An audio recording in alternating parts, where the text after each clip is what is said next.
سلام بیننده عزیز، خبر و گزارش رو در برنامه اخباری آزادی من مومین احمدی پیشکش میکنم. امروز 8 مارس است. نگاهی کوتاه به سه گزارشی برنامه. 1001 مشکل زنان تاجیک و قصه آنهایی که قالب‌های شق شده را شکستند و شیوه زندگی را تغییر دادند. در ما بسیار زنها از همین چیز شکست میخورند. همسایه چی میگویند؟ خش تبارو انکون ما رو چی میگویند؟ از دوشنبه و خوجند پروازهای مستقیم به عربستان سعودی بر راه مانده شد. زائران تاجیک دیگر به ازبکستان نمی روند. همین توزیع اختام روان بهتر میشد. هم ارزون این خیلی قیمت این خیلی پولی فکر کردن در کون قیمت نمیافتد. مهاجران تاجیک و قرغیز را در روسیه فریب و قرضدار کردند. قلابان راههای نو می‌یابند. مهاجران چه کار میکنند؟ در تاجیکستان امروز 8 مارس روزی بین المللی زنان را همچون روزی مادر تجلیل میکنند. زنان در تاجیکستان از قشر آسیب پذیر جامعه به حساب میروند. بیکاری، خودکشی، دور ماندن از تحصیل و ازدواج‌های مجبوری از جمله مشکلی‌های زنان است. ولی صرف نظر از این زیادن زنانی که قالب شکنی کرده زندگی خود را می‌سازند. گزارش مولا رجب یوسفی و نگاره فضل‌الدین در همین باره است.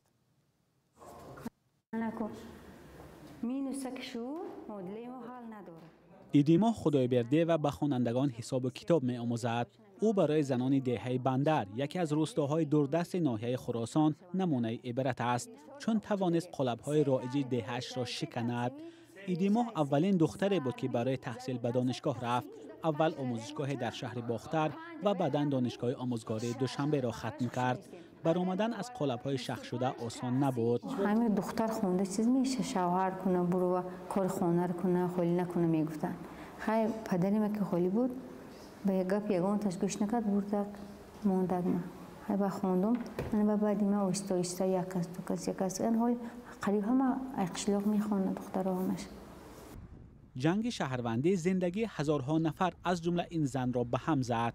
ایدیما از دولت دیگر معاش دریافت نمی کرد. شوهرش نیز کارش را از دست داده بود، ولی باید از راه فرزندان خردسال را تامین می کردند. ایدیما با فروش پسته خندان شروع کرد، چون در تجارت تجربه نداشت. کارش اول برار نمی گرفت. یگان کس نشناختیم، نمیدونیم، هیچ کی نخرید، هم قزیق شدیم، خالی کردیم. برامون کو وقت با چی بود که ماشین پلی کرد، راه پلی کرد رفتیم، با راه پلی کرد اومدیم، هیچ فایده ندیدیم. با هوای پسر چیکار کنیم؟ با گشته بردیم، خیلی با آدم میفتیم، با همکاری کرد، خیلی با فایده دیدیم. این نمودی کلانوش. ایدیما خدایبرده و شنونده دوره‌های آموزشی تشکیلات یوسعید است. با کمک این سازمان امریکایی کارگاه تازه‌کنی پسته خندان تأسیس داده است. چندین زنان دهه در این کارگاه کار می‌کنند. میگوید در وقت رفتن به دانشگاه و هم تأسیس کارگاه اطرافیان به آن نوباوری می‌کردند. حالا خودشان می‌خواهند که مثل ایدیما باشند. خیلی زندگیش سازه بود، خیلی زندگیش که از بین نمی‌بودن. کاش که ما هم می‌خواندیم، با هم خیلی میشد، یارده میشد. ما نمیگیم با ماه پیکر یار و هنرپیشه تاجیک چند سیمای زنی تاجیک را در صحنه آفریده است. گاها خوشنامان ظالم بود، گاها مادر مهربان. خودش در زندگی مانع و شکست‌های زیاد دیده است. میگوید که مشکل اصلی زنان تاجیک این است که از حد زیاد پایبند به سخن اطرافیان هستند. در ما بسیار زنها از همین چیز شکست میخورن. همسایه چی میگویند؟ خش تبارو انکون ما رو چی میگویند؟ حالی من به همه میخندند. نه، باید این خیلی نباشد.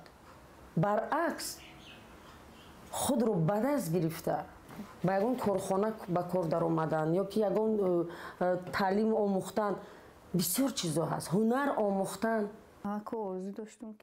پیام قهرمانان گزارش ما به زنان تاجیکستان این است: در هیچ گونه وضعیت خود را از دست ندهند، زندگیشان را بسازند و از آن لذت برند. مولا رجب یوسفی، نگاره فضل‌الدین، آزادی، دوشنبه. شرکت سامان ایر اعلام کرد که پروازهای مستقیم را از دوشنبه و خوجند به جده عربستان سعودی آغاز می‌کند. برخی از ساکنان برای حج عمره به عربستان می‌روند. آنها از گران بودن نرخ بلیط شرکت‌های داخلی شکایت می‌کنند و پرواز از کشورهای همسایه را ارزان‌تر می‌دانند. سربناز روح الله و نگاره فضل‌الدین در این باره گزارش تهیه کردند.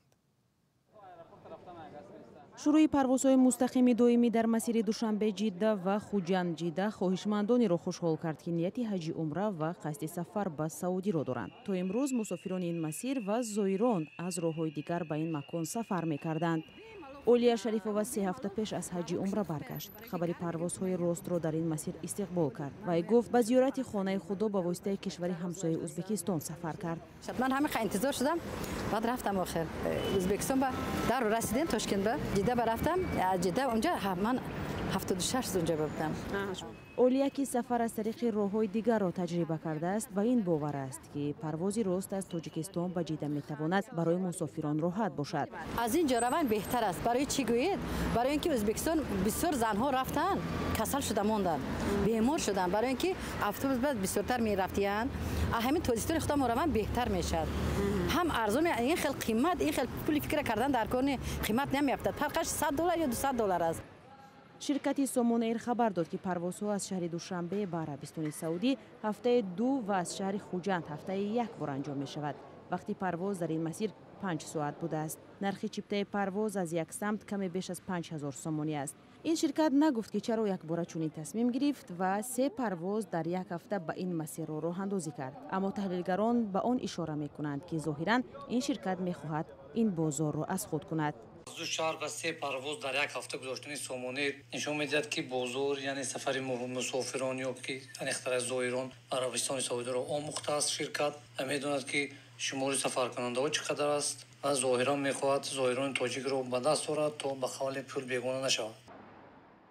аммо ин таҳлилгар мегӯяд танҳо бо роҳандозии парвозҳои мустақим мушкил ҳал намешавад. ба гуфтаи ӯ бояд тиҷорати сафари ҳаҷ дар Тоҷикистон аз монополия берун карда шавад. дар як соли ахир теъдоди хоҳишмандони сафар ба ҳаҷи умра афзудааст. ҳоло танҳо 2 ширкат Ормон ва Мунзал ҳаққи фиристодани шаҳравандонро ба ҳаҷи умра доранд. нархи сафар аз Тоҷикистон ба умра ки 2 ҳафтаро ташкил медиҳад аз 21 то 25 ҳазор сомонӣ аст. баъзе аз сокинон ин нархро гарон медонанд. онҳо кӯшиш мекунанд тариқи Ӯзбекистон ва ё Русия худро ба Арабистони Саудӣ бирасонанд ки каме беш аз 15000 сомонӣ аст.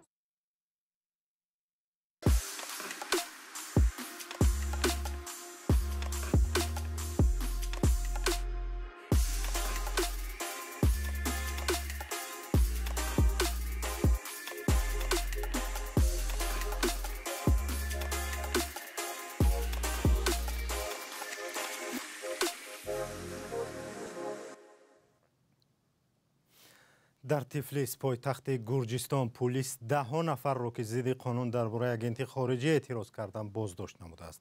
полис 66 нафар боздоштшударо ба авбошӣ муттаҳам кард. рӯзи 7 март парлумони Гурҷистон тарҳи қонун дар бораи маъмури хориҷиро қабул кард. қабули ин қонун ки эътирозгарон онро пайравӣ ба қонуни Русия медонанд, садҳо нафарро ба хиёбонҳои Тифлис кашид. тазоҳурот ба бархурд бо маъмурони полис печид. برخی اعتراضگران نسبت قانون روسیه شعار می‌دادند. بر اساس این قانون سازمان‌هایی که بر اساس گرانت سازمان کشورهای خارجی فعالیت می‌کنند جدی نظارت می‌شوند. حامیان حقوق می‌گویند این قانون به دموکراتیت در گرجستان ضربه می‌زند. صدها مهاجر کاری آسیای مرکزی در روسیه به دام فریب قلابان تلفنی افتیدند. گروه نامعلوم با راه فریب به نام مهاجران مبلغ‌های کلان قرض گرفتند. اکنون مردکار و راهرو و بیناکاران زیادی تاجیک و قرغیز حیران ماندند که چطور و از کجا 10,000 روبل قرض را پیدا و پرداخت کنند. گزارش همکارم زرنگیز نوروزشاد در همین باره است. 100,000 روبل بود. حالا همراه با فایزهای قرض به 249,000 رسیده است. این زن میگوید به دام قلابون افتیده است. او و صدها مهاجری دیگر آسیای مرکزی در روسیه بعد استفاده از یک برنامه در تلفن فریب خوردند. آنها همه برای ارسال پول به نزدیکانشان از نظام انتقال پول زلاتای کرونا استفاده می بردند و بعد یک صحبت تلفنی با قلابان گرفتار قرض‌خواهی هنگفت شدند. بعد از آن که من به آنها رمز را فرستادم، آنها گفتند به من کارمندان زلاتای کرونا زنگ میزنند. دیرتر دیدم که از کارت من 30,000 روبل را گرفته 50,000 قرض دار کردند. قلابان در اکثر حالت از روی یک نقشه کار میکردند. به مهاجران زنگ زده خود را کارمندی بانک معرفی میکنند و نامناسب مشتری را میگیرند. بعدا آنها از مشتری خواهش میکردند که رمزی را که به تلفنش میآید فرستد. مهاجران زیادی تاجیک را هم با همین شیوه فریب داده 10,000 روبل قرضدار کردند. به برخی آنها وعده می‌دادند که چون پاداش در صورت حساب مشتری پول اضافی یا بونوس می‌گذرانند. رجیستر کردم 28 فوریه بود. زنگ زدن که زلطه کردن در نومت قرض است. در آن دادم 16600 بود. عجیبش این است که قلابان معلومات شخصی مرا در دست داشتند. آنها می‌دانستند که کی و چه مقدار مبلغ من فرستادم. برخی از مهاجران زمانی از قرضدار بودن خود آگاه شدند که خواستند از یک نهاد مالی برای گرفتن پتنت یا اجازتنامه کار و حق اقامت قرض بگیرند. بسیار همین مهاجرای مهنتی که به ما مراجعت میکنند اکثر از شرکت خوردی استرانا اکسپرس که در داخل علاوه زلطه کرونا موجود است قرض دارند. لیکن اکثر همین مهاجرا خودشون نمیدانند که چگونه همین قرض برای اونها چگونه قرض پیدا شده است. حالا پلیس به تحقیق این قضیه شروع کرده است. آنها راههایی به دست قلابان افتیدن معلومات شخصی کاربران نظام انتقال پولی زلطه کرونا را میسنجند. نمایندگان این برنامه میگویند که قرض را نه آنها بلکه شریکشان شرکت قرضدهی استرانا اکسپرس میدهد. نمایندگان جمعیت مهاجران قرغیز در مسکو میگویند قلابان با توجه به آنکه مهاجران زبان روسی را خوب نمیدانند مخصوص آنها را هدف قرار دادند. ما الکی با نمایندگان نظام انتقال پولی زلطه کرونا صحبت کردیم. آنها میگویند که گناه ندارند و تاکید کردند که حالا سر این مسئله کار برده ایستادند. در رابطه با این قضیه پلیس مسکو چندین پرونده باز کرده است. اگر تفتیش آشکار کند که زلطه کرونا در حفظ معلومات کاربران به قانون شکنی راه داده است، مهاجران از قرض‌های با راه فریب به گردنشان بار شده خلاص میشوند. در عکس حال آنها مجبورند این قرض‌ها را که فایزشان هر روز بیشتر میشود پرداخت کنند. متخصصان از مهاجران خواهش میکنند که خیلی احتیاطکار باشند.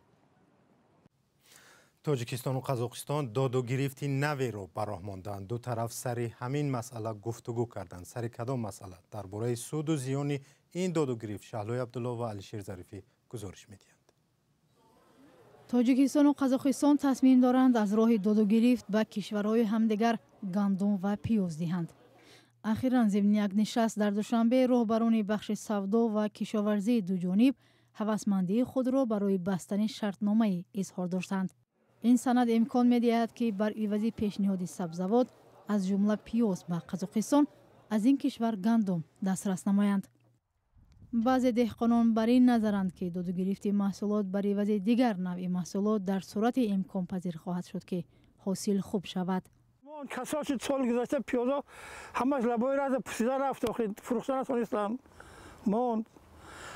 اساسی زمینه ما کم یک هکتاری، اونایی که زمینشون بسیار یک 10-20 هکتار و باید اول شرطنامه کنن با خارجی بعد کارن اخی به شرطنامه کار جمع پوری نه این همه سوختن خلق ریگر قم سنگر حصار همش بیچاره کسات شدن رفتن روسیه کار کنیم.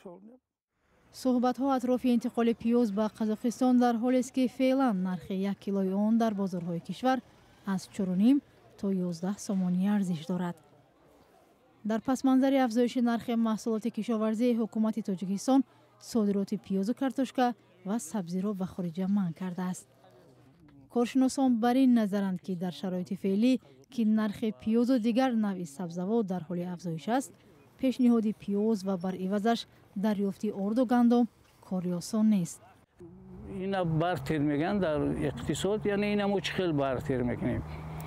ما به همون مقداری که پیازمون میفروشیم به همون پول همونقدر گندم میگیریم. یعنی ما نمیشه که با قزاقستان بگیم که ما یک خلطه پیاز میتیم یک خلطه گندم میگیریم. این کاری نوشیدنی است. طبق اطلاع رسمی سال گذشته در تاجیکستان نقشه استحصال پیاز 727,000 تن پیش بینی شده بود ولی 672,000 تن جمع آوری گشت. تشکر که ما رو همراهی نمودید. خبرهای نو و تازه رو شما در وبسایت آزادیارگ و صفحه های رادیو آزادی در فیسبوک، تلگرام، تیک تاک، اینستاگرام و توییتر و ادنکلسنی که هر لحظه می توانید پیدا کنید. خوب و خوش و کامگار. خدا نگهدار.